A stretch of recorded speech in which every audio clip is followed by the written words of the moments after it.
Nagsisimula ang kwento sa loob ng isang dungeon matapos ang isang matinding massacre. Nagkalat sa sahig ang mga bangkay at si So na lamang ang natitirang buhay. Nakatayo siya sa harap ng isang nakakatakot na dambuhalang ahas at bigla itong sumugod sa kanya. Tumakbo si So upang umiwas, ngunit walang tigil siyang hinabol ng halimaw. Kaya wala na siyang ibang pagpipilian kundi lumaban.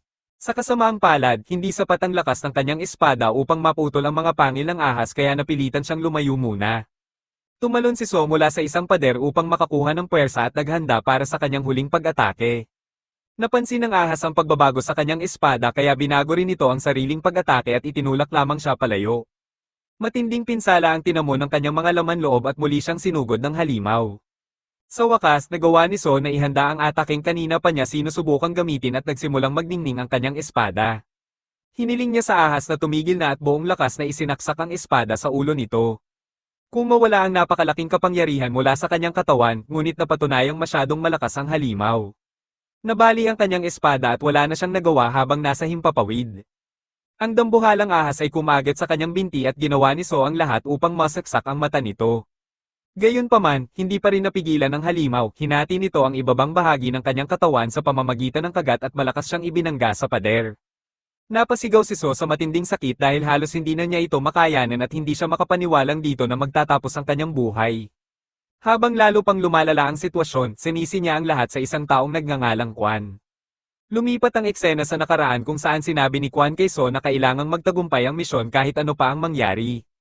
Bilang kapalit, nangako si Kwan na sisiguraduhin niyang matatanggap ni So ang nararapat na gantimpala. Pagbalik sa kasalukuyan, halos punit-punit na ang katawan ni So dahil sa pag-atake ng ahas. Natawa na lamang siya at idineklarang imposibleng dito na magtatapos ang kanyang buhay. Hindi man lang pinansin ng halimaw ang kanyang sinabi at muli itong sumugod upang tuluyan siyang lamunin. Sa mismong sandaling iyon, may narinig siyang isang boses at biglang tumigil ang oras. Naiinis ang boses at sinabihan si So na masyado siyang maingay. Wala siyang ideya sa nangyari dahil sigurado siyang mamamatay na siya. Nagulat ang boses nang mapaansing naririnig siya ni So at ipinaliwanag niyang hindi iyon ang unang pagkakataong may nakausap siyang relic. Hindi niya alam kung anong uri ng relic ito, ngunit inutusan niya itong alisin ang ahas at palayain siya. Natawa lamang ang boses at tinanong kung talagang iniisip niyang makakaligtas pa siya sa kalagayan niya ngayon. Tumingin si So sa sarili niyang wasak na katawan at ipinaalala ng boses na halos nahati na siya sa gitna. Sinabi nitong maswerte pa siyang buhay at nagtatakang nakakaramdam pa siya ng sakit. Nanginig si So habang pilit na tinatanggap ang nakikita ng kanyang mga mata. Ipinaliwanag ng boses na kahit alisin pa nito ang ahas, hindi na rin siya makakalabas ng buhay. Halos kumakapit na lamang siya sa natitirang hibla ng buhay kaya tinanong siya nito kung gaano pa katagal sa tingin niya ang itatagal niya. Habang umuubo ng dugo si So, sinabi ng boses na iyon na ang magiging katapusan niya at isa iyong napakalungkot na wakas. Idinagdag nitong isa siyang pambihirang talento na isinilang sa maling panahon para lamang magdusa, at ngayon ay mamamatay siyang hindi man lang naipapakita ang tunay niyang kakayahan. Galit na sumagot si So na wala itong alam tungkol sa kanyang buhay at puro salita lamang ito. Sinabi niyang hindi niya piniling mamuhay ng ganoon at ginawa lamang niya ang lahat ng iyon dahil kay Kwan. Idineklara niyang kahit ano pa ang mangyari ay maghihiganti siya laban kay Kwan. Umalingaw-ngaw ang kanyang sigaw sa buong silid at tila natuwa ang misteryosong boses sa kanyang naging sagot. Inamin nitong malaking pag-aaksaya kung hahayaang mamatay roon ang isang taong kasing talino ni So. Biglang nilamon ng matinding liwanag ang buong silid at laking gulat ni So nang lumitaw ang isang malaking uwak. Mula sa uwak ay muling nagsalita ang boses at sinabing bibigyan siya nito ng isa pang pagkakataon. Inutusan siya nitong kunin ang trono ng tunay na hari. Sumiklab ang nakakasilaw na liwanag mula sa uwak at tuluyang binalot ang buong katawan ni So. Matinding sakit ang naramdaman ni So, ngunit sa pagkakataong ito ay dahil pinapagaling ng liwanag ang kanyang katawan. Makalipas ang ilang sandali, napaisip si So kung ano ba ang ibig sabihin ng walang kwentang uwak na iyon. May binanggit ito tungkol sa isang hari, ngunit wala siyang ideya kung ano ang ibig sabihin nito. Sa tansya niya, ang boses na iyon ay hindi bababa sa isang hero-grade relic o baka isa pang ang god-grade relic. Pilit niyang sinusukat ang kapangyarihan nito nang bigla niyang maalalang muntik na siyang mamatay. Labis siyang nagulat nang mapaansing bumalik na ang kanyang mga binti at kahit paano ay buhay pa rin siya. Tumingin si So sa paligid at napansing lahat ng tao ay nakatitig sa kanya. Isang galit na babae ang nagsabing baliw siya at inutusan ng mga pulis na may gawin tungkol dito. Walang ideya si So kung ano ang nangyayari, ngunit sa hindi malamang dahilan ay nasa loob siya ng isang police station. Iniimbestigahan siya ng isang pulis na nagtatanong kung sino siya. Hindi pa rin makabawi si So at iniisip niyang baka lahat ng ito ay kagagawa ng uwak. Nagsimula siyang mag-isip na baka panaginip lamang ang lahat o isa lang itong guni-guni. Patuloy ang pagtatanong ng pulis ngunit bigla itong naputol dahil sa malalakas na paputok. Unang araw iyon ng bagong taon at sinabi ng pulis na kinaiinisan na niya agad ang taong 2025. Natigilan si So nang marinig niyang 2025 ang kasalukuyang taon dahil imposibleng mangyari iyon. 15 taon na ang nakalipas ang taong iyon kaya naisip niyang baka muli siyang isinilang. Kung ganoon nga ang nangyari, ibig sabihin ay nakabalik siya sa nakaraan. Naalala niya ang sinabi ng uwak na bibigyan siya nito ng pangalawang pagkakataon upang angkinin ang trono ng tunay na hari. Napagtanto ni So kung gaano kalaking pagkakataon ang ibinigay sa kanya kaya napangiti siya. Unang araw pa lamang ng taon kaya hindi pa lumilitaw ang mga relic na nagbibigay ng kapangyarihan sa mga tao. Noon, napakaraming tao ang nag-agawan at nagunahan para makuha ang mga relic na iyon, ngunit ngayon ay wala pang may alam tungkol sa mga ito. Si So lamang ang taong nakaalam na malapit nang lumitaw ang mga relic, kaya labis siyang natuwa sa posibilidad na ito. Magkakaroon siya ng malaking lamang sa lahat at makokolekta niya ang iba't ibang relic na nagbibigay ng kakaibang kapangyarihan. Blanco namang napansin ng galit na babae na kakaiba ang ikinikilos ni So. Pag-ulong itong nagsasalita at nakangiti pa kaya naisip niyang baka hindi na nito alam kung nasaan siya. Napansin ni So ang batang kasama ng babae at agad niyang naalala ang nangyari.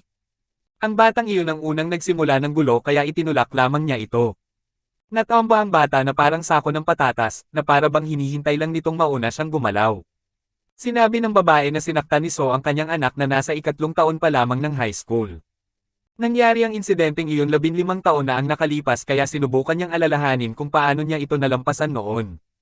Naalala niyang humingi sila ng napakalaking halaga bilang kabayaran at napilitan pa siyang lumuhad at magmakaawa upang ibaba ang hinihingi nila. Ang mas masama pa, wala siyang kahit kaunting pera noong panahong iyon. Patuloy siyang sinisigawan ng babae at sinubukan pa siyang sampelan, ngunit kusang gumana ang pambihirang pandaman ni So at agad niyang napigilan ang kamay nito. Nagulat ang lahat ng naroon at maging si So ay hindi makapaniwalang ganoon kabilas ang kanyang naging reaksyon. Sinabi niya sa babae na tigilan na ito dahil ang anak nito ang unang nagsimula ng gulo. Idinagdag din niyang sobra-sobra ang hinihingi nilang kabayaran at patunay lamang ang babae sa sinasabing ang mayayaman ang madalas na nang-aapi. Sinubukan siyang salakayin ng bata, ngunit madali lamang itong naihagis ni So at tuluyang napabagsak. Napansin niyang mas magaan ang pakiramdam ng kanyang katawan at naisip niyang marahil ay hindi pa lumalabas ang sakit na dulot ng relic. Iyon ang sakit na naranasan niya sa nakaraan kaya nagtaka siya kung bakit hindi pa ito lumilitaw. Bigla niyang napagtanto na nakabalik siya sa nakaraan dala pa rin ang lahat ng combat skills na nahasan niya sa loob ng nakaraang 15 taon. Labis ang tuwa ni So dahil nakabalik siya sa nakaraan nang hindi nawawala ang kahit isa sa kanyang mga kakayahan. Sinabi ng bata kay So na nakagawa siya ng napakalaking pagkakamali, at saka lamang niya naalalang nasa loob pala siya ng isang police station. Ikinulong siya sa isang selda, ngunit ipinaalala niya sa sarili na wala ng halaga ang anumang mangyayari mula ngayon. Kapag lumitaw na ang mga relic, ang buong mundo ay magiging isang lugar na wala ng batas. Ipinaliwanag ni So na noong taong 2025, niyanig ng napakalalakas na lindol ang buong mundo at nagsimulang lumitaw ang mga sinaunang libingan. Sa loob ng mga ito ay natagpuan ang mga relic mula sa mga alamat, kwentong bayan, at mga sikat na kwento. Palaging sinasabi ng mga tao na ang mga kwentong naaalala sa loob ng mahabang panahon ay nagtataglay ng kapangyarihan, at napatunayang totoo iyon nang mangyari ang lahat ng ito. Ang sino mang maging may-ari ng isang relic ay magkakamit ng iba't ibang supernatural na kakayahan. Kaya nagsimula ang mga tao sa buong mundo na maghanap ng sarili nilang relic. Sa kabutihang palad, si So ang nakatagpo ng archaeologist relic. Napakalaking bagay ng pagkakataong iyon kaya para sa kanya ay para na siyang nanalo sa jackpot. Matapos niyang makuha ang napakalawak na kaalaman tungkol sa mga libingan at relic, naniwala si So na sa wakas ay mababago na niya ang miserable niyang buhay. Sa kasamaang palad, hindi iyon ang nangyari. Isang araw, nakita niya ang ilang taong nagtatangkang pumasok sa isang libingan, ngunit pinigilan sila ng mga gwardya. Sinabihan silang bawal pumasok, isang bagay na hindi pa kailanman nangyari noon. Ipinaliwanag ng mga gwardya na ang TKBM Corporation ang may excavation rights sa libingan. Tumanggi silang umalis, ngunit nagbanta ang mga gwardya na papatayin sila kapag hindi sila tumigil. Sinabi pa nilang magpapaputok sila kapag nagpatuloy ang kanilang pagsuway. Ayon kay So, iyon ang sandaling tuluyang nagbago ang lahat.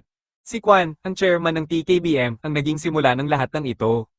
Siya at ang iba pang mga monopolizer ang naging dahilan kung bakit wala ng ibang maaaring mag-excavate ng mga relic maliban sa kanila.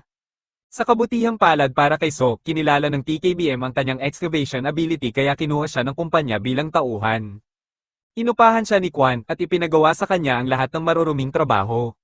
Kabilang dito ang smuggling, espionage, at tomb raiding. Palihim siyang pumapasok sa mga libingang isinara ng pamahalaan at inilalabas ang mga relic para kay Kwan. Habang si Kwan ay nakaupo lamang, kumita ito ng milyon-milyon dahil sa pagsisikap ni So. Dahil dito, sumama ang reputasyon ni So at tinawag siyang isang hamak na sunod Sonyeren. Marami ang namuhi sa kanya dahil sa pagsisilbi niya sa isang monopolizer at paulit-ulit nilang sinasabing wala siyang mararating kung wala si Kwan. Ngunit sa halip na magalit, napapangiti lamang si So dahil natatawa siya sa paraan ng pagtingin ng ibang tao sa kanya. Naalala niyang siya mismo ang pumiling maging aso ni Kwan at tiniis niya ang lahat ng pang-iinsulto at kahihiyan. Marami siyang pinagdaanan, ngunit sa huli ay nauwi rin sa wala ang lahat. Pagbalik sa kasalukuyan, muling sinabi ni So na kapag lumitaw na ang mga relic, ang buong mundo ay magiging isang lugar na wala ng batas. Masaya siyang hindi pa rin nawawala ang kanyang kakayahang lumaban, ngunit alam niyang hindi iyon sapat. Kailangan niyang maghanda para sa pagsisimula ng mga excavation, ngunit hindi pa niya alam kung paano niya ito sisimulan. Sa sandaling iyon, biglang may mga salitang lumutang sa harapan niya at hindi niya maintindihan ang nangyayari. Nakasulat doon ang Tomb Raider So, kaya inisip niyang baka guni-guni lamang ito. Bigla namang lumitaw ang panibagong mensahe na nagsasabing isa siyang napakahinang magnanakaw na hindi man lang marunong gumamit ng pala. Agad na napagtanto ni So na relic lamang ang kayang gumawa ng ganitong bagay kaya naisip niyang baka kagagawan ito ng uwak. Inakala niyang pinagmamasdan siya ng uwak kaya inutusan niya itong magpakita. Biglang nagbago ang kanyang status window at ipinakita ang isa sa kanyang skills. Ito ang kanyang Tomb Raider basic skill na tinatawag na spy na nagbibigay sa kanya ng kakayahang matukoy ang lahat ng nasa loob ng isang metrong radius. Nagmura si So sa inis at napaisip kung isa na bang laro ang kanyang buhay. Biglang lumitaw ang isa pang mensahe na nagsasabing mayroon siyang bagong quest. Kailangan niyang gisingin ang 4 na nakatagong skill sa kanyang loob upang maging isang ganap na Tomb Raider. Hindi malaman ni So kung paano uunawain ang lahat ng ito nang sawayin siya ng isang gwardya at sinabihang tumahimik. Doon niya napagtanto na siya lang ang nakakakita sa lumulutang na screen. Sa sandaling iyon, napansin niyang napakalinaw ng lahat ng nasa loob ng isang metrong radius. Naalala niyang iyon ang kakayahang ibinigay sa kanya ng archaeologist relic. Napakakakaiba nito dahil kahit wala na ang relic, nananatili pa rin ang kakayahang iyon. Sa totoo lang, natuwa pa si So sa status window dahil dito niya nakikita ang impormasyon tungkol sa kanyang mga abilities. Napansin niyang isa pa lamang sa 4 ang kanyang basic skill, ibig sabihin ay mayroon pang 3 nakatagong skills. Isa na itong magandang simula, ngunit hindi pa rin niya maiwasang isipin kung ano talaga ang pakay ng uwak. Hindi kailanman tumutulong ang mga relic sa mga tao kaya hindi niya lubos na mapagkatiwalaan ito. Sa sandaling iyon, dumating ang isang lalaki upang palabasin siya sa selda. Ang pangalan nito ay Jian Wo, at sinabi nitong paulit-ulit nang gumagawa ng gulo ang batang nakaaway niya. Sinabi ni Jian Wo kay So na huwag nang mag-alala dahil siya na ang bahala sa lahat. Pinasalamatan siya ni So, bagay na ikinatawa ni Jian Wo. Sinabi nitong ngayon lang ulit kumilos ang normal si So, kaya inakala niyang natakot ito sa kulungan. Ipinaliwanag ni So na si Jian Wo ay isang detective na tumulong sa kanya noong wala na siyang ibang maaasahan.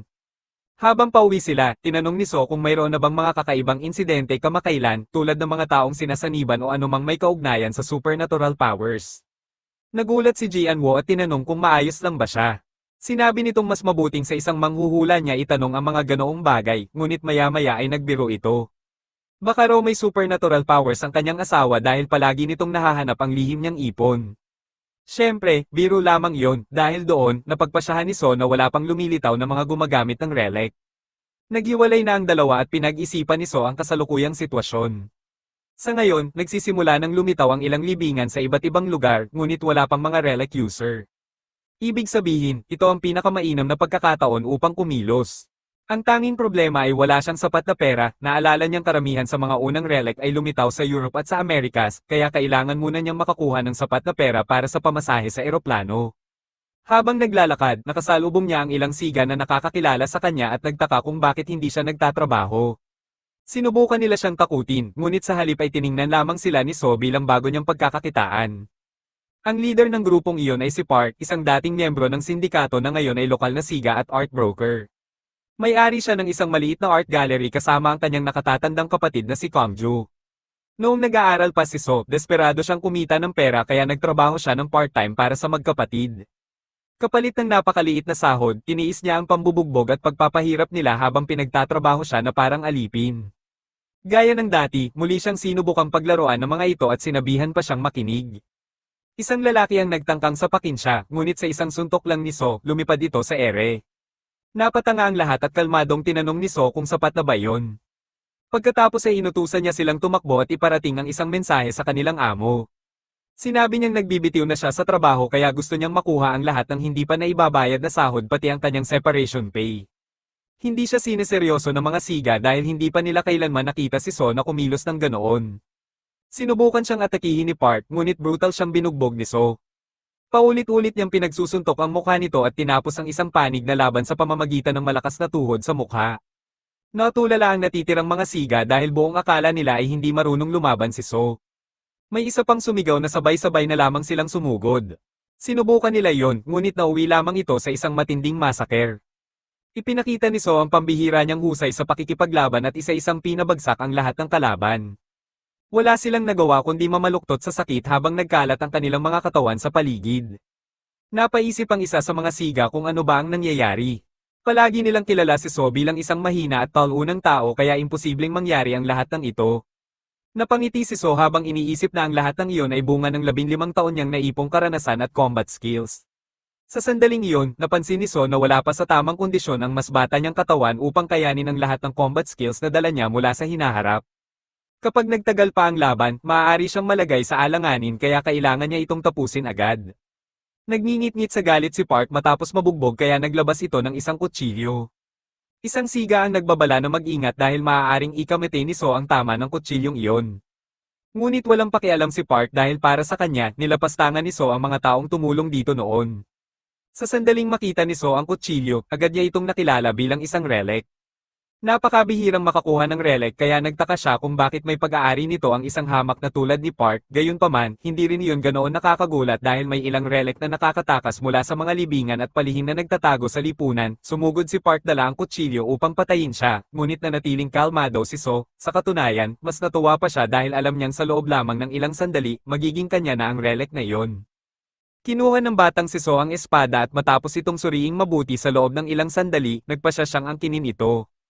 Pagkatapos ay nilinggan niya ang lahat ng naroon at sinabing oras na para ipakita kung paano talaga ginagamit ang sandatang iyon. Hindi na siya nag-aksaya pa ng oras at agad na sumugod sa kanyang mga kalaban sa napakabilis na bilis, saka pinabagsak ang isa sa kanila ng napakadali. Sinubukan namang gumanti agad ng iba, pero ni anino ng galaw niya ay hindi nila masundan. Sa loob lamang ng ilang segundo, naubos niya ang lahat ng kalaban na para bang wala ni isa sa kanila ang kayang lumaban. Sa loob ng ilang sandali ay nanatili pa ring nakatayo ang mga lalaki, iniisip na kaya pa nilang makipaglaban. Ngunit maya-maya napagtanto nilang lahat pala sila ay tinamaan ng mga atake ni So. Nang walang kahit katiting na pag-aalala, tiningnan lamang ni So ang mga natalo at kalmadong tinanong kung gusto pa ba nilang magpatuloy sa laro. Samantala, nakatanggap ng tawag ang isang babae na nagsasabing natalo na ni So ang lahat ng tauhan niya. Labis siyang nagulat at hindi makapaniwala sa narinig. Ipinaliwanag ng lalaki na napakabilis kumilos ni So sa buong laban kaya wala ni isa sa kanila ang nakasunod sa kanyang galaw. Bago pa nila namalayan ang nangyayari, bagsak na agad ang lahat. Habang pilit inuunawa ang sitwasyon, tinanong niya kung magkano ang perang nakuha nito. Sinabi ng lalaki na kinuha ni So ang lahat ng perang nakaimbak doon at isinama pa ang rebulto. Pagkarinig nito ay lalo siyang nabahala dahil mukhang mas mahalaga ang rebultong iyon kaysa sa inaakala ng lahat. Lumipat ang eksena kay So, matapos umalis sa lugar, sinubukan niyang ibenta ang rebulto dahil akala niya ay malaki ang kikitain niya rito. Gayunpaman, nalaman niyang wala ni isa ang handang bumili nito ng lampas sa 5,000 yen. Dahil sa pagtatakang iyon, mas maingat niya itong sinuri. Pagkabukas niya ng kanyang status window, napansin niyang may kakaiba sa rebulto. Nang inspeksyonin niya ito ng mas mabuti, natuklasan niyang may nakatagong likido sa loob nito na nagpatunay na mas malaki ang lihim na itinatago ng rebulto kaysa sa inaakala ng sinuman. Samantala, bumalik ang kwento sa babae, makalipas ang ilang sandali, inaresto ang kapatid niya dahil sa drug trafficking. Desperado niyang iginiit na inosente ito, ngunit ipinaliwanag ng pulis na nakakita sila ng asul na likido na nakatago sa loob ng rebulto, at iyon ang naging mahalagang ebidensya sa kanilang investigasyon. Hindi maintindihan ng babae kung paano nalaman ng mga awtoridad ang lihim na iyon. Di nagtagal, nakatanggap pa ng panibagong ulat ang mga pulis. Habang nagpapatuloy ang investigasyon, natuklasan nila ang 100 kaparehong rebulto na nakatago sa loob ng isang bodega. Labis nitong ikinagulat ang lahat at naging malinaw na mas malaki pa pala ang kasong ito kaysa sa inaakala ng sinuman. Maya-maya, nakatanggap ng tawag ang babae mula kay So. Sinabi ni So na may kapalit ang pagpili sa maling landas. Bago ibinaba ang tawag, pinaalalahanan pa niya itong magandang ugali ang pagpapalit ng password paminsan-minsan. Hindi nagtagal, nakatanggap si So ng mensaheng nagsasabing 10 milyong yen ang i-deposito sa kanyang account basta't huwag lang niya itong sayangin. Natuwa siya dahil nakuha na niya ang panimulang puhunan na kailangan niya. Kinabukasan, balak na niyang maghanap ng isang tunay na libingan. Habang naglalakad, nakatagpo siya ng isang napakalaking libingan. Sa sandaling iyon, napansin niya ang isang babaeng may kausap. Dahil hindi pa alam ng pamahalaan ng South Korea na talagang umiiral ang mga libingan na iyon, nagulat ang babae nang mapansin si So at tinanong kung ano ang ginagawa ng excavation team sa lugar. Natawa lamang ang lalaking kausap nito at sinabing nakakatawang marinig iyon mula sa isang taong galing pa sa Estados Unidos. Agad na napagtanto ni So na pareho silang interesado sa mga relic na nakatago sa loob ng libingan. Gayunpaman, matapos niyang marinig ang usapan ng dalawa, napagtanto niyang balak nilang pasabugin ang lugar na malinaw na nagpapakitang wala pa rin silang alam kung paano talaga harapin ang libingang iyon. Habang sinusuri ni So ang mga pader, natagpuan niya ang mga glyph ng libingan. Sa sandaling tumingin siya sa unahan, agad niyang naunawaan ang kahulugan ng mga ito at kusang lumitaw ang kanyang status window. Ipinabatid ng mensahe na nakuha niya ang basic tomb excavator skill. Habang nagpapatuloy siya sa paghahanap, nakakita siya ng isa pang glyph at napagtantong isa na lang ang kulang. Gamit ang kanyang espada, matagumpay niyang na-activate ang mekanismo, dahilan para mamangha ang lahat habang pinapanood siyang matagumpay na makapasok sa loob ng libingan. Hindi maintindihan ng iba ang nangyari kaya agad silang sumugod, sinusubukang makapasok din. Pagkatapos maglakad ng matagal, napagtanto ni So na dapat ay may nakita na siya. Dahil lubos na madilim ang paligid, nagsindi siya ng lighter upang maliwanagan ang dinaraanan. Makalipas ang ilang sandali, natuklasan niya ang isang napakalawak na lawa sa kanyang harapan. Ibinato niya ang kanyang sibat sa tubig at biglang nagsimulang manginig ang buong lugar. Isang napakalaking halimaw ang nagsalita, tuwang-tuwang sa wakas ay may dumating na bisita. Tinanong ng dambuhalang ahas kung ang nahulog ba niya ay ang pilak na espada o ang gintong espada. Agad na naisip ni So na ang tunay na relic sa loob ng libingang iyon ay ang golden axe at silver axe. Ang sitwasyon ay isang malinaw na sanggunian sa sikat na kwento ni Hermes at ng mamumutol ng kahoy. Maraming bersyon ng kwentong iyon sa buong mundo kaya halos kahit sino ay madaling makakapasa sa pagsubok na iyon. Gayunpaman, sa pagkakataong ito, si So ang kukuha ng gantimpala. Sumagot si So na wala sa dalawang espada ang pag-aari niya. Humanga ang ahas sa kanyang katapatan at tinanong kung ang isa pang espada naman ba ang kanya. Alam na alam ni So na kapag sumagot siya ng oo, matatanggap niya ang parehong golden sword at silver sword at matatapos ang buong pagsubok. Ngunit bago siya sumagot, hiniling muna niyang masuri ang mga ito ng mabuti. Sa sandaling mabigyan siya ng pagkakataon, bigla niyang inagaw ang sandata at inatake ang halimaw. Sinabi ni So na hindi niya ito mapagkakatiwalaan, alam niyang ang pagpasa sa pagsubok ay hindi nangangahulugang matatanggap niya ang ipinangakong gantimpala. Sa katunayan, kahit makuha pa niya ang mga iyon, mauuwi rin siya sa pagiging isang baliw na mamamatay tao. Tinanong ng ahas kung bakit siya ganoon kasigurado. Ipinaliwanag ni So na may katulad ng insidenteng nangyari noon sa Estados Unidos. Kapwa ang Golden Axe at Silver Axe ay tuluyang kumokontrol sa sinumang nagmamay-ari ng mga ito. Ang dati nilang may-ari ay nauwi sa pagiging isang serial killer. Nang sumugod ang ahas, madali lang iyong naiwasan ni So. Makalipas ang ilang sandali, naiwasan niya ang isa pang pag-atake at gumanti ng isang malakas na tama sa nilalang. Nagwala ang dambuhalang ahas at kinaladkad si So habang nagpupumiglas. Gayunpaman, nakapagbigay pa rin si So ng isa pang malakas na atake na ikinasugat ng halimaw at napaungol ito sa matinding sakit. Sa puntong ito, ipinakilala ang ilang mahahalagang konsepto. Ang affinity ay tumutukoy sa kakayahang bumuo ng magandang relasyon sa isang relic at makipagtulungan dito. Ang dominance naman ay ang kapangyarihang kontrolin ng isang artifact at pasunurin ito sa may-ari nito. Samantala, ang synergy ay tumutukoy sa antas ng koneksyon sa pagitan ng gumagamit at ng kanyang relic. Habang ipinapaliwanag ang mga konseptong ito, patuloy na namimilipit sa sakit ang dambuhalang ahas bago sumisid sa kailaliman ng lawa. Makalipas ang ilang sandali, muli itong lumutang habang pasan si So. Nakiusap ang ahas na palayain siya, ngunit sumagot si So na hinding-hindi siya susunod sa isang nilalang na tulad nito. Pagkatapos noon, inutusan ni So ang ahas na aminin ang pagkatalo at tuluyan ng sumuko sa kanya. Pagkalipas ng ilang segundo, nagsimulang lumitaw ang mga gintong kaliski sa buong katawan ng nilalang. Napagtanto ni So na medyo natagalan man, tuluyan na ring inamin ng dambuhalang ahas ang pagkatalo. Bilang resulta, opisyal nang napunta sa kanya ang parehong palakol. Makalipas ang ilang sandali, dumating ang iba pang tao sa lugar at nakita ang lawa sa kanilang harapan. Labis silang natuwa dahil eksaktong tumutugma iyon sa nakasaad sa Propacia. Gayunpaman, nang gumamit sila ng isang relic, walang anumang nangyari. Hindi nila maintindihan kung bakit kaya nagsimula silang magtaka kung bakit hindi gumana ang Propacia. Tutal, malinaw namang nakasaad na kailangan lang nilang maghagis ng isang relic sa lawa. Di nagtagal, napagtanto ng babae na hawak pala nila ang isa sa mga relic na binanggit sa Propacia. Biglang nagsimulang manginig ng marahas ang buong libingan kaya napilitan silang tumakbo upang iligtas ang kanilang mga buhay. Lumipat ang eksena sa mga kriminal na kasabwat ng mga norestong tao. Pagdating nila sa kanilang taguan, natuklasan nilang wala nang natira roon. Labis silang nagalit dahil nawalan sila ng kabuhayan at si So ang sinisi sa lahat. Nang sandaling iyon, nakatanggap sila ng tawag mula kay So. Pagkasagot nila, agad silang tinanong ni So kung gusto ba talaga nilang mamatay kung magpapatuloy sila sa pagsasalita ng ganoon. Pagkatapos nito, nagpasya siyang bigyan silang lahat ng trabaho. Muling lumipat ang eksena sa lalaking nakatakas mula sa libingan. Habang tumatakbo, nakatanggap siya ng tawag na nagsasabing bahagi ng Propacia ang lahat ng nangyari. Ipinaliwanag niyang may isang Koreanong nauuna na sa lahat at inutusan siyang maging lubhang maingat. Ayon sa kanya, may isang mahalagang Propacia na may kinalaman kay So.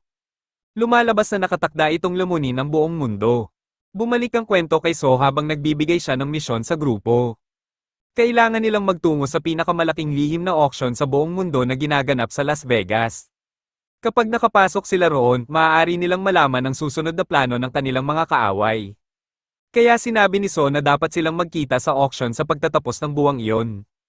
Bukod pa rito, kailangan din nilang hanapin ang ilang partikular na item pati ang isang lalaking nagngangalang J.K. Jack Kamen, ang pekeng pagkakakilanlan na ginagamit ni Ton. Tinanong nila kung paano sila makakarating doon, sumagot si So na sila na ang baalang dumiskarte. Tiniyak niyang may gantimpala silang matatanggap at sinabi ring huwag silang mag-alala sa gastusin dahil bahagi iyon ng isang kasunduan sa negosyo. Pagkatapos ay nilinaw niyang dalawa lang ang pagpipilian nila, tanggapin ang misyon ng walang reklamo o mabugbog hanggang mamatay. Kinabukasan, ipinakita si So matapos tapusin ang lahat ng kinakailangang paghahanda. Sa pagkakataong ito, balak niyang kumilos ng ganap na handa. Hindi na magtatagal at magsisimula na ang tunay na digmaan para sa mga relic. Makalipas ang ilang sandali, nakakita siya ng breaking news na nagsasabing nagkaroon na naman ng ika-4 na random na pag-atake sa buwang iyon. Matapos kumilos ng kainahinala, sinubukan ng sospek na kitilin ang sariling buhay sa pamamagitan ng pagsunog sa sarili. Naalala ni So na may mga kahalintulad na insidenteng nangyari bago pa unang lumitaw ang mga libingan. Habang naglalakad sa lungsod, nakasalubong niya ang parehong lalaking nakita niya noong nakaraang gabi. Agad niyang napagtanto na kung naroon ang lalaking iyon, tiyak na may lilito na libingan sa lugar na iyon. Noon sa Fukuoka, may isang taong konektado sa isang relihiyong nakabatay sa Propacia. Gayunpaman, napansin din ni So na may hawak na relic ang lalaki at ni hindi nito itinatago ang aurang nagmumula rito. Habang patuloy na nagsasalita ang lalaki, basta na lamang tumalikod si So at naglakad palayo. Sa mismong sandaling ipinatong ng estranghero ang kamay nito sa kanyang balikat, agad niyang dinurog ang isang lata ng soft drink sa mukha ng lalaki. Pagkaraan ng ilang sandali, humingi ng paumanhin si So ngunit nagreklamo siyang hinawakan ng lalaki ang kanyang damit. Muli siyang humingi ng paumanhin at sinabing kapos siya sa pera. Idinagdag pa niyang hindi naman mukhang mamahalin ang suot nitong damit. Habang abala ang lalaki, palihim namang ninakaw ni So ang relic na nakakabit sa dibdib nito. Bago umalis, pinulot ni So ang patakan ng lalaki at parang walang nangyari na ibinalik ito.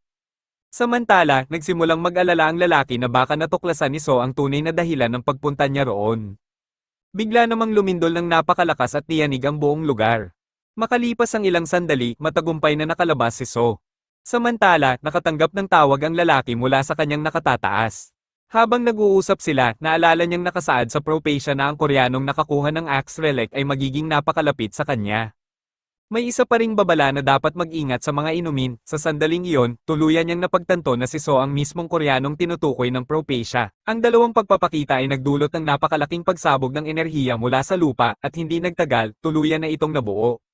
Nagkamalay si So matapos mawala ng malay dahil sa lindol, at nakita niyang ganoon din ang nangyari sa ilan pang tao. May mga espada na lumabas sa iba't ibang direksyon at sinabi ni So na wala ni Kay titing na nakakaengganyo sa lugar na ito. Ramdam ni So kung gaano kapanganib ang tomb na ito, ibig sabihin, napakadelikado rin ang relic na nasa loob. Isa itong tomb na puno ng mga sirang espada, kaya naalala ni So mula sa hinaharap na ang relic na ito ay pag-aari ni Muramasa. Ang Muramasa ay isang pamilya ng mga panday ng espada noong sinaunang panahon. Kilala ang mga espada nila dahil sa pambihirang talas nito. Sa loob ng tatlong magkakasunod na henerasyon, ang panganay na lalaki ng pamilya ay namatay sa pamamagitan ng espada ng Muramasa. Dahil dito, nakilala ang mga espada nila bilang mga isinumpang talam na nagpabagsak sa buong pamilya. Naalala ni So na ang tomb na ito ay lalo pang mapanganib para sa mga tao. Sakto namang may lumitaw na dalawang status window para bigyan si So ng babala. Ang una ay nagsasabing inaatake ng mabagsik na aura ng relic ang katawan niya, habang ang isa naman ay nagsasabing nasasira ang balat niya. Biglang nakaramdam si So ng matinding sakit at nakita niya ang pinsalang ginagawa sa katawan niya. Nagsimula na ang epekto ng relic kaya napagtanto niyang kailangan niyang maklear agad ang tomb na ito. Handa na siyang kumilos, kaya sinabi niya kay Muramasa na hintayin lang siya. Sa kasamaang palad, makalipas ang ilang sandali, halos hindi na makatayo si So sa sobrang pagod. Matagal na siyang naghahanap at napaisip kung bakit napakalaki ng tomb na ito. Sobrang lawak nito na kahit ang gold axe ay hindi mahanap ang relic. Sigurado si So na alam ng lalaking nakasalubong niya kanina kung nasaan ito at napaisip siyang sana sinundan na lang niya ito. Sa ganitong bilis, mauuna na namang makuha ng lalaking iyon ang relic. Kaya nagpa siya si So na hanapin siya, sakto namang may narinig siyang mga sigaw at nakita niyang may isang babae na sinapian. Inaatake nito ang isang grupo ng mga tao at agad na napagtanto ni So na sinapian siya ng relic. Kahit sinong matamaan ng talam ng espada ay masasapian din. Kaya pwedeng lumala ng husto ang sitwasyon, kapag mas marami pa itong nasapian, mas magiging mahirap makuha ang relic. Sakto namang napansin ni So ang isang tulay sa malapit at napagtanto niyang lumitaw lang ito dahil natupad ang isang kondisyon. Ang kondisyon para lumitaw ang tulay ay may isang taong kailangang ihulog bilang alay sa hukay. Tinanong ni So ang mga taong naghagis sa kanila roon at ipinaliwanag nilang isang lalaki mula sa Republic of Bent ang gumawa noon. Si Rui ang tinutukoy nila at sinabi nilang itinulak lang sila nito sa hukay ilang sandali pa lang ang nakakalipas. Napagdesisyonan ni So na malamang ay nasa malapit pa rin ito kaya may pagkakataon pa siyang maabutan ito. Inilabas niya ang mga bagay na ninakaw niya kay Rui at sinubukan niyang alamin kung may mapapakinabangan siya sa mga iyon. Agad na nakilala ni So ang mga ito bilang Sister Sun at Brother Moon relic. Ang isa ay ang asterisk Moy asterisk na hiningi ng isang tigre sa isang ina habang pauwi ito. Ang isa naman ay ang lubad na bumaba mula sa langit upang iligtas ang magkapatid mula sa pagiging pagkain. Pagkatapos doon, dalawa pang status window ang lumitaw. Ipinakita ng mga ito na nakuha ni So ang title na Petty Pickpocket at ang basic skill na Dexterity.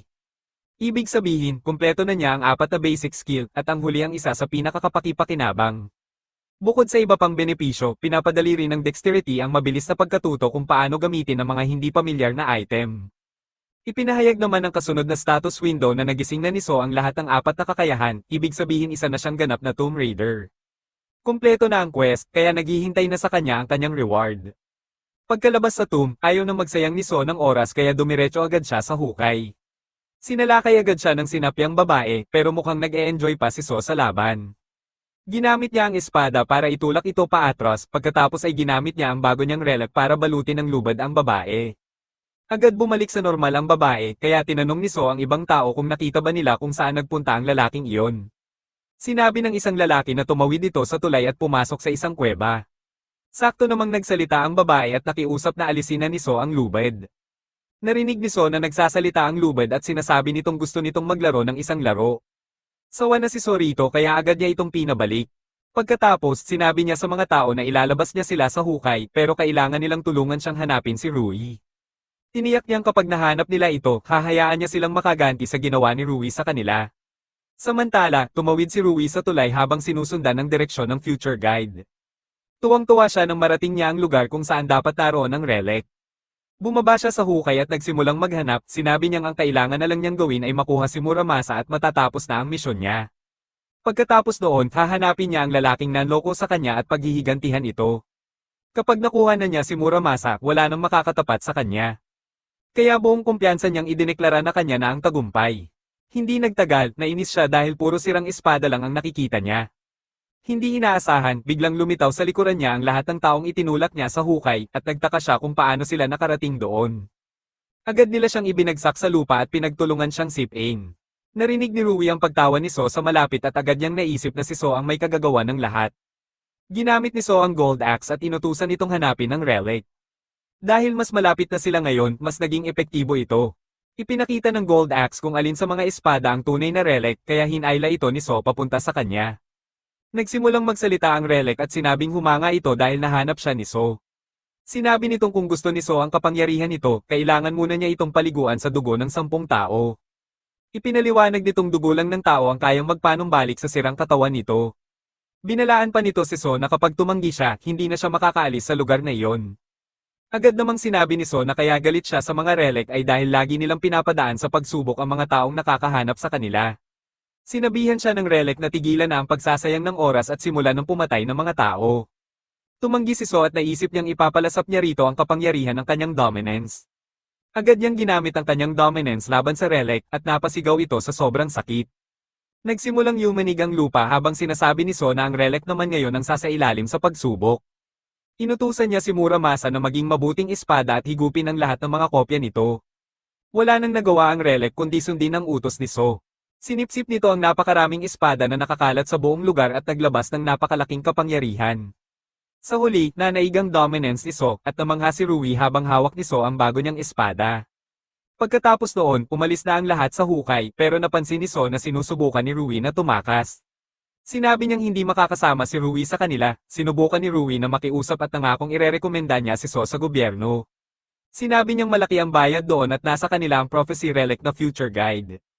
Alam na ni So ang lahat tungkol sa relic na iyon, kaya sinabi niyang ang future guide ay magagamit lang ng tunay nitong may-ari. Ipinaliwanag ni Rui na may isang kumpanya na kayang solusyonan ang problemang iyon at bibigyan pa nila si So ng malaking suporta.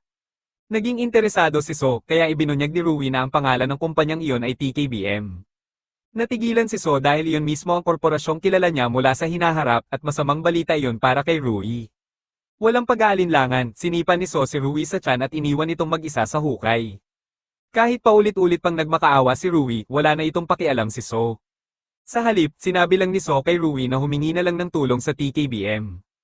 Pagkatapos, inutusan ni So na isara na ang tomb at agad nagsimula ang proseso. Gumuho ang buong tomb sa sarili nito at tuluyan nang naiwan si Rui sa loob. Pagkaraan, iniulat sa balita ang tungkol sa lindol at sa paglitaw ng ilang misteryosong istruktura. May mga saksi ring nagsabing ikinulong sila roon ng isang lalaki mula sa Republic of Bent. Maraming bansa ang nagpahayag ng pagkadismaya habang nananatiling walang tugon ng Republic of Bent. Samantala, galit na galit ang pinuno ng Republic of Bent. Kumalat na ang balita tungkol sa mga tomb at mas lalo pang nasira ang reputasyon ng kanilang bansa. Ang pinuno ng excavation team ay isang lalaking nagngangalang Chiao at sinabi niyang may hindi inaasahang hadlang na lumitaw. Idinagdag niyang ang lalaking Hapon na nasa prophecy ang may kasalanan ng lahat. Pinaalalahanan siya ng pinuno na nangako siyang aalisin ang lalaking iyon, kaya wala nang nagawa si Chiao kundi humingi ng paumanhin. Gayunpaman, sinabi niyang maayos pa rin ang lahat dahil sa future guide, matutuntun pa rin nila ang lalaking iyon kahit bahagya lang. Itinuro ng pinuno na gumagana lang iyon sa mga taong personal nang nakilala ng may-ari ng future guide.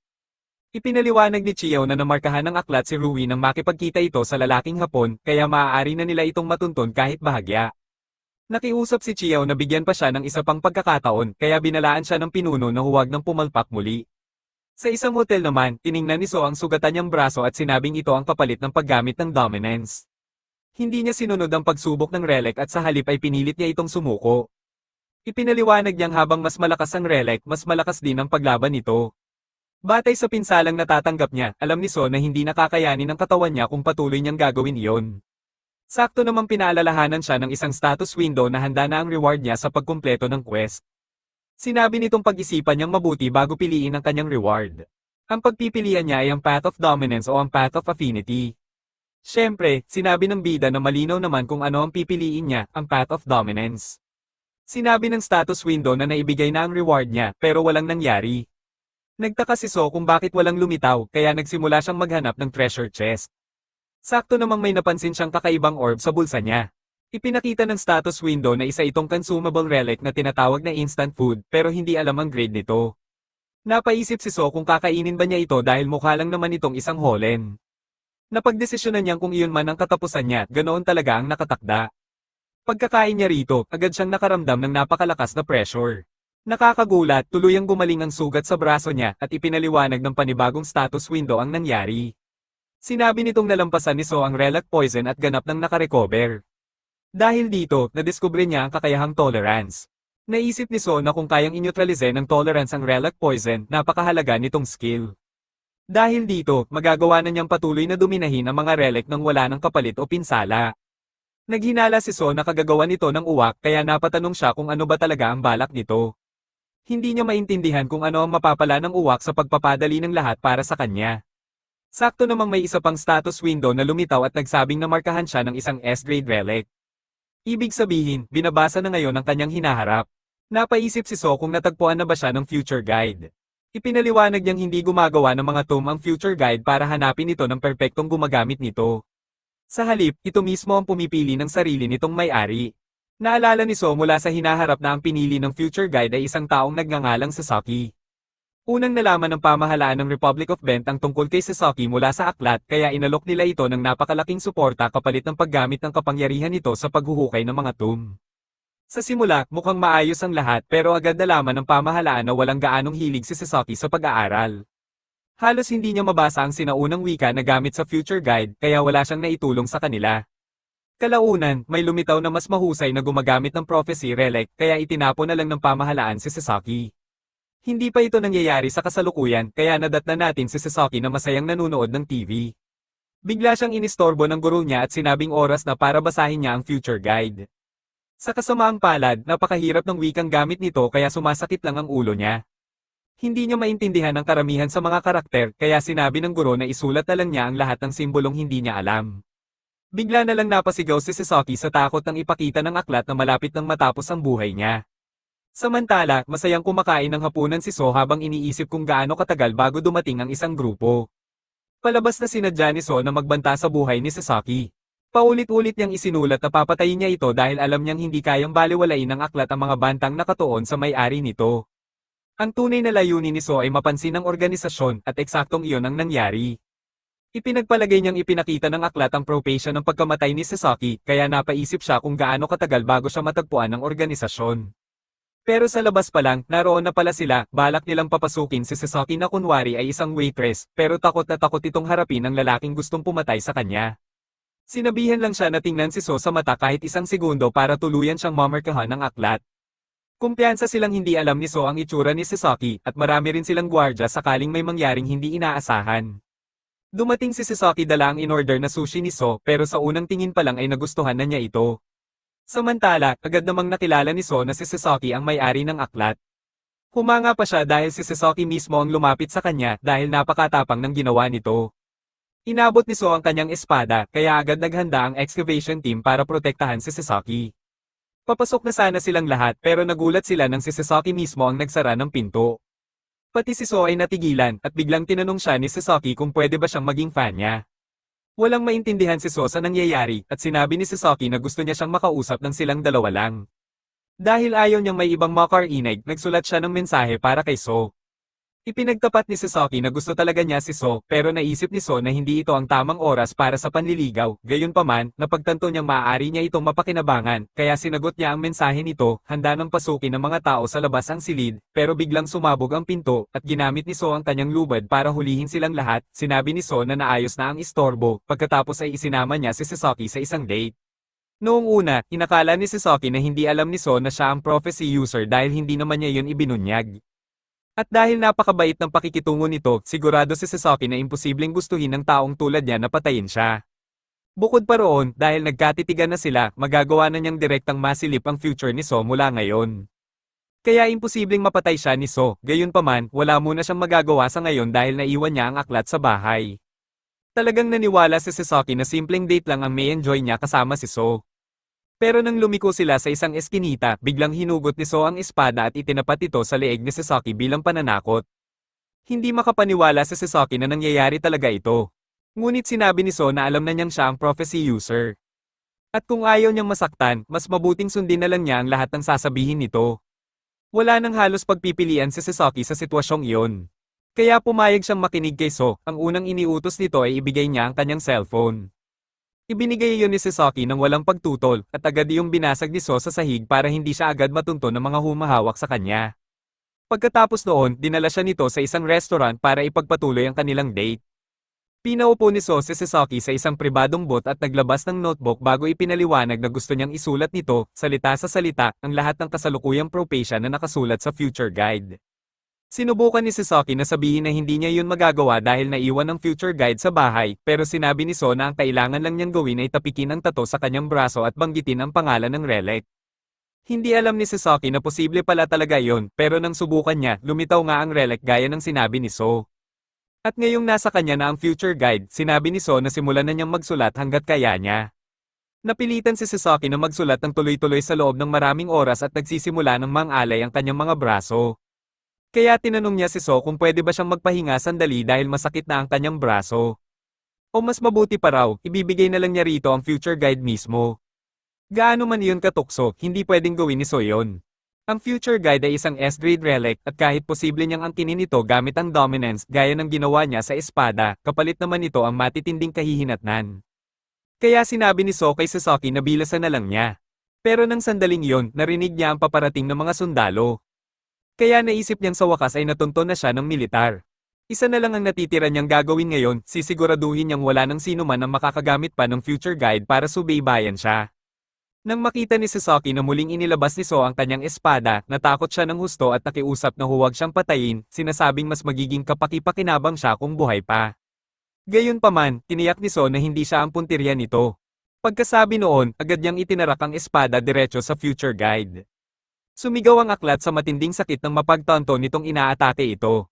Pero huli na ang lahat dahil makalipas lang ang ilang sandali, tuluyan na itong nawasak. At dahil doon, nawala ng malay si Sasaki, bahagi ng dahilan kung bakit ginawa iyon ni So ay bilang pabor na rin kay Sasaki, dahil ngayong wala na ang future guide, wala nang dahilan ng gobyerno para bantayan pa siya o tuluyang ipapatay pa siya. Dahil dito, may pagkakataon na siyang mamuhay ng halos normal. Pagkatapos, biglang pumasok ang mga sundalong dumating para pigilan si So, at labis na kinilabutan ng commander nang makita ang pira-pirasong future guide na nakakalat sa ibabaw ng mesa. Galit na sinigawan ng commander si So at sinabing papatayin siya dahil sa ginawa niya. Pero hindi man lang nabahala si So, sa halip, inilabas lang niya ang Moki relic na nakuha niya kanina at inihagis ito sa mga sundalo. Ang amoy na inilalabas ng Moki relic ay sobrang nakakaadik kaya ang sino mang maapektuhan nito ay wala nang ibang nanaisin kundi makuha ang Moki ng higit sa anupaman sa mundo. At para sa mga sundalo, sapat na iyon para mawalan sila ng katinoan at magunahan sa pag-agaw nito. Habang abala silang lahat, kalmadong naglakad palabas si So. Pagkatapos noon, umuwi na siya, at habang nasa biyahe sakay ng eroplano, sinimulan niyang basahin ang mga propesyang isinulat ni Sasaki. Sa lahat ng iyon, may isang propesya ang agad na nakatawag ng pansin niya dahil binanggit nito ang Great Tomification. Naalala niya agad ang pangyayaring iyon mula sa dati niyang buhay. Halos nilamon noon ng isang napakalaking libingan ng buong mundo, at dahil doon ay mas marami pang relic ang nagsimulang lumitaw. Ayon sa propesya, pagsapit ng Enero ay darating ang tamang panahon para sa Garden of Greed na sa palagay ni So ay tumutukoy sa Midas Auction sa Las Vegas. Kalaunan, nakipagkita si So kina Sungwoo at sa iba pa para magtanong tungkol sa ipinapaimbestigan niya sa kanila at matagumpay nilang nabawasan ang listahan ng lahat ng posibleng dumalo na may inisyal na JK. Sinuri ni So ang dokumento at may nakita siyang isang lalaki na sigurado siyang si Taejun. At kung naroon si Taejun, ibig sabihin ay may isang napakabihirang relic na ibebenta sa auction. Binalikan ni So ang katalog ng auction house pero medyo nagtaka siya dahil wala sa mga nakalistang item ang mukhang God-grade relic. Gayunpaman, mayroon pa ring ilang bagay na sulit pagbidahan. Kaya nagpa siya si So na subukan ng ilan sa mga iyon. Inakala ni Sungwoo na nagbibiro lang si So dahil karamihan sa mga item sa auction ay nagsisimula sa 1 bilyon at alam nilang wala siyang ganoong kalaking pera. Tama naman sila nakapos sa pera si So sa ngayon pero hindi niya yon iniintindi. Dahil total nasa Las Vegas naman sila, madali lang kumita ng kaunting pera. Ang una niyang pinuntahan ay ang mga slot machine sa casino. Matapos maglaro ng ilang sandali, sunod-sunod siyang nanalo ng mahigit 4 na jackpot. Hindi maintindihan ng mga kasama niya kung paano siya nananalo ng ganoon kalaki. Dahil dito, nakatawag siya ng napakaraming atensyon hanggang sa ipinatawag na pati ang casino security dahil sigurado silang may daya si So. Gayunpaman, hindi nila siya pwedeng paalisin dahil wala silang ebidensya. Kaya hiniling ng isang gwardya kay So na sumailalim sa body search at dahil wala naman siyang itinatago, pumayag siya. Gaya ng inaasahan, wala ngang nakitang kaina-hinala ang gwardya. Pagkatapos, napansin nito ang maliit na gintong bagay na hawak ni So at tinanong kung ano yon. Sinabi lang ni So na nabili niya yon sa gift shop dahil nagustuhan niya ang kulay nito. Wala namang nakita roong kakaiba ang gwardya, at dahil wala siyang nahanap na anumang ebidensya laban kay So, wala siyang nagawa kundi payagan itong bumalik sa paglalaro. Pero ang totoo, ang maliit na pocket knife na iyon ay ang Golden Axe na pansamantala lamang binago ni So ang anyo para mas madali niya itong dalhin. Ang kakayahan ng Golden Axe ay akitin ng kayamanan papunta sa may hawak nito. Ibig sabihin, habang hawak iyon ni So, imposibleng matalo siya. Pwede pa sana siyang magpatuloy sa pananalo sa mga slot machine kung gugustuhin niya, pero pakiramdam niya ay sobra na ang items yung nakuha niya roon. Kaya nagpasya na lang siyang umalis at inutusan ng mga kasama na tipunin ang lahat ng napanalunan nila para makaalis na sila. Sa mismong sandaling iyon, isang mayabang na lalaki ang pumasok sa kasino, at agad siyang nakilala ni So dahil ito si Ito Takuya, isa sa mga pangunahing tauhan ni Tae-jun. At ang lalaking pumasok kasunod nito ay walang iba kundi si Tae-jun mismo. Sa kasalukuyang timeline, wala pang ideya si Tae-jun kung sino si So dahil hindi pa sila kailanman nagkita. Pero sisiguraduhin ni So na pagdurusahan ni Tae-jun ang lahat ng ginawa nito sa kanya sa hinaharap. Sakto namang nagsimulang kumilos ng kakaiba ang Silver Axe. Habang ang kakayahan ng Golden Axe ay umaakit ng kayamanan papunta kay So, ang kakayahan naman ng Silver Axe ay binabalaan siya kapag may bagay na malapit ng umagaw ng kanyang kayamanan. Kaya agad niyang naramdaman na may masamang mangyayari. Maya-maya, napansin ni So na maraming tao sa paligid ang biglang nawawalan ng pag-asa habang hindi maipaliwanag na unti-unting nawawala ang kanilang pera. Pagkaraan ng ilang sandali, nakita niya ang taong nasa likod ng lahat ng ito. Isa itong napakagandang babae na ang pangalan ay Irene Holten. At kahit mukhang normal lang siya, siya pala ang may hawak ng isang God-grade relic. Naalala ni So na sa dati niyang buhay, ang mga may hawak ng mga God-grade relic ay kilala bilang mga hari ng tadhana, pananakop, at kasaganaan. At si Irene naman ang kilala bilang Queen of Bankruptcy. Saan man siya magpunta, ang mga taong nasa paligid niya ay sunod-sunod na binabalot ng hindi maipaliwanag na kamalasan. Kaya gusto ni So na lumayo hanggat maaari para hindi rin siya madamay sa malas nito. Pero nang mapansin siya ni Irene, agad siyang hinabol dahil siya mismo ang taong hinahanap nito. Sinubukan ni So na makalabas ng pinto bago siya maabutan, pero hindi niya maintindihan kung bakit may isang nakakakilabot na presensyang pumipigil sa kanya sa pag-alis. Pagkaraan lang ng isang sandali, naabutan siya ni Irene at sabik na hinawakan ng kanyang braso. Pagkahawak nito, nakatanggap si So ng notification na nagsasabing natatabunan na ng matinding kamalasan ng kanyang swerte at nagsisimula ng masira ang kanyang mga relic. Agad na kumalas si So at sinabing alisin ni Irene ang mga kamay nito sa kanya. Humingi naman agad ng paumanhin si Irene dahil hinawakan niya si So ng walang pahintulot. Ipinaliwanag niyang gusto lang niyang malaman ng sikreto kung bakit napakaswerte ni So dahil narinig niyang sunod-sunod itong nanalo sa kasino kanina. Nagkunwaring walang alam si So at sinabing wala siyang ideya kung ano ang tinutukoy nito. Pero hindi maintindihan ni na Sungwoo kung bakit tinatanggihan ni So ang isang napakagandang babae. Kaya niyaya nila si Irene na sabay silang magtanghalian. Bigla na lang silang tinamaan ng matinding pananakit ng tiyan at sabay-sabay na bumagsak sa sahig. Agad namang humingi ng tawad si Irene at sinabing hindi niya sinasadyang mangyari iyon. Sinubukan ni So na tumakbo palabas dahil ayaw niyang matulad sa tatlo, pero dahil sa matinding kamalasan, ulo mismo ang ipinambangga niya sa pinto. Nag-aalalang tinanong ni Irene kung ayos lang siya. Pero sinabi ni So na kasalanan niya ang lahat ng ito. Alam iyon ni Irene, kaya nga gusto niya talagang makausap si So. Ipinaliwanag niyang napansin niya kamakailan na saan man siya magpunta, puro kamalasan ang dinaranas ng mga taong nasa paligid niya. Kaya gusto niyang humingi ng tulong kay So para mabago ang kanyang kapalaran at sa halip ay makapaghatid siya ng swerte sa ibang tao. Nagulat si So sa narinig dahil ibang-iba ang Irene na nasa harapan niya kumpara sa Irene na nakilala niya sa dati niyang buhay. Sa sandaling iyon, muling lumitaw ang status window at ipinaalam kay So na nag-activate ang kanyang tolerance skill at unti-unti nitong pinapahina ang epekto ng kamalasan ni Irene. Ngayong hindi na siya gaanong naaapektuhan, may biglang pumasok na magandang ideya sa isip ni So. Ang simpleng pananatili malapit kay Irene ay makakatulong para mas lumakas pa ang kanyang tolerance skill. At higit pa roon, kung isasama niya si Irene sa auction hall, dadanas ng kamalasan ng iba pang mga bidder at mababawasan ang kompetisyon niya. Sa huli, tinanong siya ni Irene kung handa ba siyang tulungan siya. Sinabi ni So na tutulungan niya si Irene, pero sa ngayon, may mahalaga muna siyang pupuntahan. Kaya tinanong niya kung gusto ba nitong sumama sa kanya at masaya namang pumayag si Irene. Gaya ng inaasahan ni So, dahil sa kamalasan ni Irene, karamihan sa mga kalahok sa auction ay napilitang umalis dahil sa iba't ibang emergency. Kahit si Tae-jun ay hindi nakaligtas dahil nasunog daw ang isa sa mga pagawaan nito.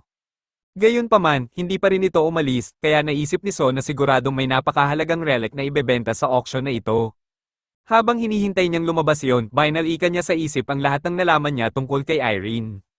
Hanggang ngayon, hindi pa rin siya makapaniwalang napakabait nito sa kasalukuyan, samantalang sa hinaharap ay isa itong taong may baluktot na pag-iisip. Mukha ring wala itong alam tungkol sa mga relic, kaya napaisip siya kung paano ito napunta sa isang god-tier relic. Pero posible ring ang relic mismo ang kusang kumapit kay Irene nang hindi nito nalalaman. At malamang, ang matagal na pamumuhay na puno ng kamalasan ang unti-unting sumire sa buhay nito at nagtulak para mabaliw siya. Lalo na't habang mas sumasaya si Irene, mas lumalala rin ang epekto ng kamalasang dulot ng relic, nagpatuloy ang auction gaya ng inaasahan ni So, at nang malapit na itong matapos, inanunsyo ng host na mayroon pa silang isang espesyal na item na ibebenta na hindi na isama sa kanilang catalog. Pagkakita pa lang ni So rito, agad na kumislap ang kanyang mga mata dahil nakilala niyang isa itong relic na kilala bilang Tree of Life.